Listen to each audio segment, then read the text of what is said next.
Relationships are the most powerful mirrors of the human soul. They don't just awaken our deepest hopes. They also stir up our oldest wounds. Carl Jung once said, "Until you make the unconscious conscious, it will direct your life and you will call it fate." And nowhere is this more true than in love. Think about it for a moment. Have you noticed how relationships sometimes feel like déjà vu? Different person, different promises, yet somehow the same heartbreak? Why does this pattern repeat again and again? If this already has you curious, make sure you hit that subscribe button, because we're going to uncover why love often feels like destiny, when in reality, it's our psychology at play. You see, in our search for love, we often miss the most important piece of the puzzle: ourselves. Jung believed every human carries both a conscious persona and an unconscious shadow. And here's the fascinating part. Most of us project this shadow onto our partners. At first, this feels electric. That person seems like the missing piece we've been searching for. We convince ourselves, this is the one who will finally heal me. But over time, the illusion fades. The same traits that pulled us in begin to irritate or even hurt us. Why? Because the relationship has moved past projection, and we're finally seeing the other person, not our fantasy of them. And here's where so many relationships stumble. They don't fail because people can't love. They fail because we carry invisible baggage, childhood wounds, fears of abandonment, that deep craving for validation. Instead of facing the storm inside, we point the finger at our partner. And when the relationship ends, we rush into the next one, hoping for a different result, but carrying the same shadow with us. That's why Jung emphasized individuation, the process of becoming whole. Without it, relationships easily turn into control, dependency, and fear. People cling not out of love, but out of emptiness. And let's be honest, no relationship can survive that kind of weight. But here's the good news. Every heartbreak carries a hidden gift. It isn't punishment. It's an invitation. An invitation to pause, to reflect, to confront our shadow, and to finally grow into the version of ourselves that can love freely, without fear, without projection, without desperation. Because the truth is, the real journey isn't about finding the right person. It's about becoming the right version of you. And when that happens, love stops being a cycle of pain and starts becoming a space of healing and growth. If this resonates with you, don't just move on, stick around. Subscribe, hit the bell, and join me as we keep diving deeper into the psychology of love and the mysteries of the human soul. Your support doesn't just help the channel, it helps us build a community where we can all learn, grow, and love better together.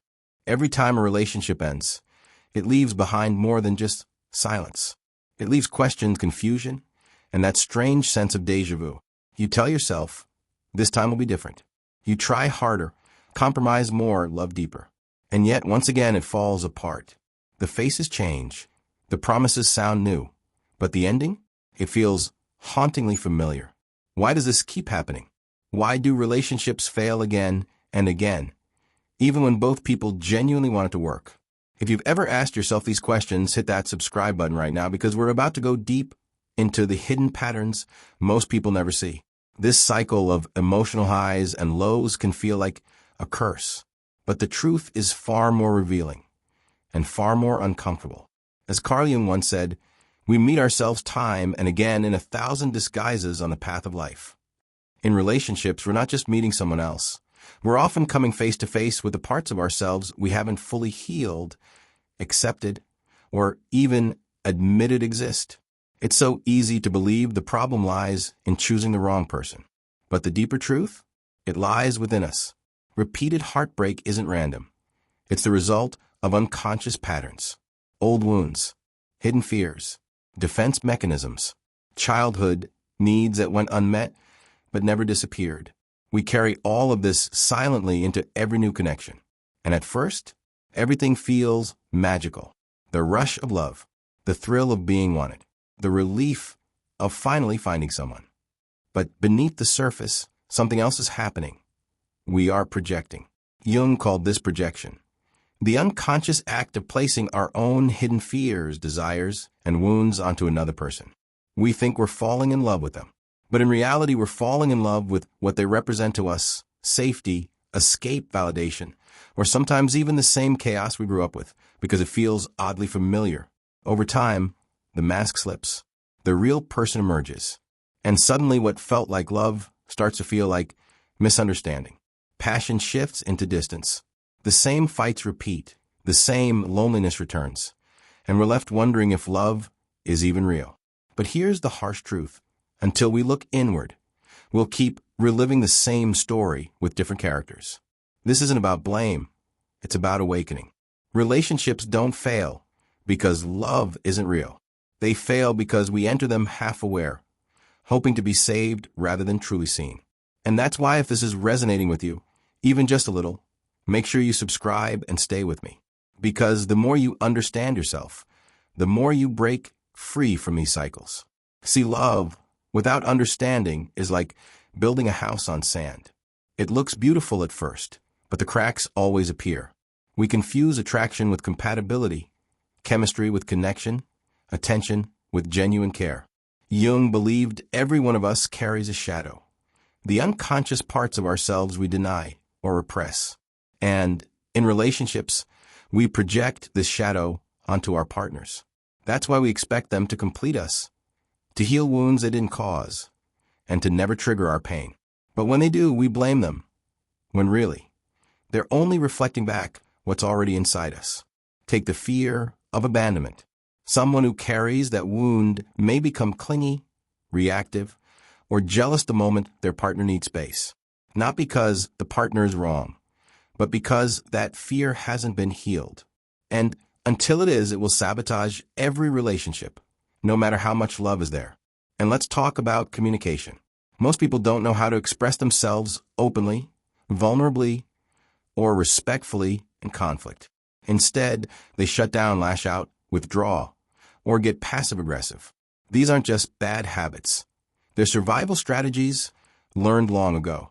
But the tragedy is they protect us at the cost of destroying the connection we crave. Then there's emotional unavailability. It doesn't always look like coldness. Sometimes it's intense affection at the beginning, followed by sudden withdrawal when things get real. Sometimes it's saying all the right words, but never opening up deeply. Behind it, unhealed trauma, fear of intimacy, or the belief that we don't truly deserve love. And so the cycle repeats. Attraction, connection, fear, distance, ending. The truth is this. Relationships aren't just about finding the right person. They're about becoming the right person. Without growth, without self-awareness, without healing, no relationship can survive. We can switch partners endlessly, but we'll keep meeting the same lessons until we finally face ourselves. And when we do, everything changes. The cycle breaks. Love stops being a battlefield and becomes what it was meant to be all along, a space for healing, for intimacy, and for growth. So if you're tired of repeating the same patterns, stay with me. Subscribe, hit the bell, and let's walk this journey together. Because the more we uncover within ourselves, the more we open the door to the kind of love that doesn't just survive, but transforms us. It's easy to point fingers when a relationship falls apart. They changed. They didn't try hard enough. They weren't who I thought they were. But rarely do we stop and ask the harder questions. What did I bring into the relationship that I wasn't even aware of? What pain, fear, or unmet need was I secretly hoping someone else would fix for me? This lack of self-reflection is one of the biggest reasons relationships fail again and again. Carl Jung once said, "Everything that irritates us about others can lead us to an understanding of ourselves." But here's the problem. Most people don't use relationships as mirrors. They use them as escapes. And the thing about escapes is they always come to an end. If this is already hitting home, make sure you subscribe because we dive deep into these truths every week. And trust me, you don't want to keep repeating the same mistakes without realizing why. Many people enter relationships out of fear of loneliness, believing that finally being with someone will make them feel complete. And at first it feels true. You have someone by your side sharing your life, your body, your secrets. It feels like the answer. But when the novelty fades and reality sets in, the emptiness often creeps back.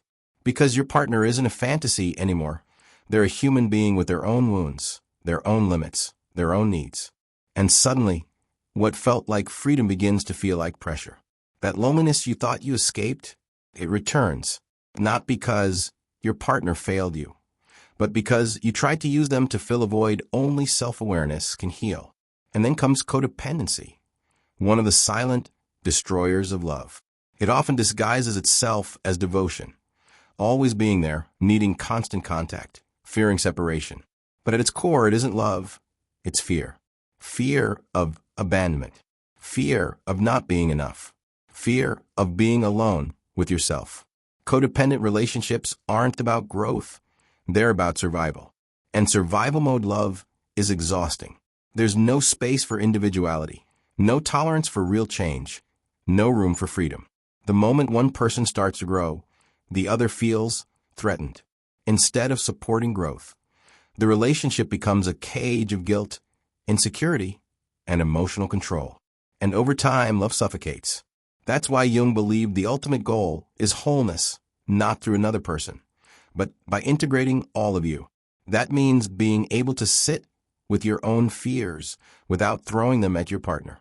It means recognizing when you're triggered and asking yourself, what is this really about? What old wound is being touched right now? Because until we develop that kind of inner honesty, we'll keep mistaking emotional patterns for fate. We'll keep ending up in relationships that feel intense, but not safe, familiar, but not fulfilling. And maybe the hardest truth of all, it's not other people who keep breaking our hearts. It's the unhealed parts of ourselves we keep ignoring. If you're resonating with this, if you're seeing your own story reflected here, then don't just leave. Subscribe right now. This isn't just content. It's a space for growth, for healing, for learning how to love without losing yourself. And if this spoke to you in any way, hit like, drop a comment to share your thoughts, and tap the bell so you never miss what's coming next. Because trust me, the next step in this journey is one you don't want to miss. Many relationships don't fail because the love wasn't real. They fail because the foundation wasn't. We often mistake emotional intensity for emotional intimacy. We confuse butterflies in our stomach for deep connection, when in truth, it's often unresolved trauma being triggered. When someone feels familiar, it's not always fate. Sometimes it's because deep down, they reflect a pattern we've lived before, even painful one. Carl Jung called this the repetition compulsion. It's the unconscious pull toward people or situations that recreate old wounds in the hope of finally healing them. But without awareness, we don't heal, we repeat. That's why so many people ask, why do I always attract the same kind of person? Or why does this keep happening to me? The truth is we don't just attract what we want, we attract what we are, or more precisely, what we haven't yet faced. If we carry abandonment wounds, we may find ourselves with people who can't truly be there. If we fear rejection, we may overextend ourselves, constantly trying to prove we're worth staying for. These patterns feel normal because they're wired into our nervous system. But normal doesn't mean healthy or sustainable. Over time, these hidden dynamics wear both people down. One partner feels like they're walking on eggshells. The other feels chronically misunderstood. What began as love starts to feel like pressure. Small disagreements explode or turn into silence. Intimacy fades. Resentment grows. And once again, the story ends in heartbreak. Unless we pause and examine the emotional blueprint we're carrying, we'll take the same wounds into the next relationship, hoping for a new ending, but writing the same script. Healing begins when we stop blaming and start becoming conscious. Conscious of our triggers, conscious of our expectations, conscious of how we love and how we demand love. A healthy relationship isn't about avoiding conflict. It's about navigating it without losing connection. It's about curiosity over judgment, accountability over defensiveness, growth over comfort. But none of this can happen until we face ourselves first. Jung believed our relationships with others mirror the one we have with ourselves. If we're disconnected from our own needs, we'll either neglect them or demand someone else carry them. If we're critical of ourselves, we'll either tolerate criticism or project it outward. But once we meet ourselves with compassion, the cycle breaks. We stop confusing pain with passion. We begin choosing love that isn't just exciting, but safe. Not just romantic, but real. And that's when we finally give ourselves the chance at love that lasts.